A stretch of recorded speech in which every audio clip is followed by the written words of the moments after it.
So, Genesis chapter 14 was all about Abram saving his nephew Lot from a giant king war. They literally just list a bunch of kings, and he says, the Bible, whoever wrote this, he goes, it was 4 kings versus 5. And then Abram found his nephew Lot, and they took all the people out. And then a priest comes out, and he goes, praise God that he delivered your enemies into your hand, because that's kind of what God did in the Old Testament. He just endorsed war for people that he chose and supported. There's obviously other gods in the Old Testament that we'll eventually learn more about, at least a little bit, but this book wasn't written for those gods. It was written for our God, the God that we are following in the Torah, and he endorses war sometimes. I kind of pointed out in the long form video, if you want to watch that God, it seems like there are some implications that maybe they weren't so nice to the armies. It's like, we delivered the enemies into your hands. I really don't see people from a couple millennia or more ago just being super nice to their enemies, especially when endorsed by God.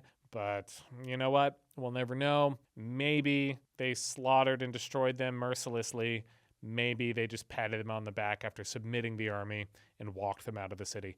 No way to tell. I personally think we could probably we could reason to what they did with their direct enemies with the help of God. But that's up for debate. You know what? I'm not the one to determine what happened. I can't. In fact, maybe there's some biblical scholars out there, but I feel like the implications are clear enough. See you guys for the next one.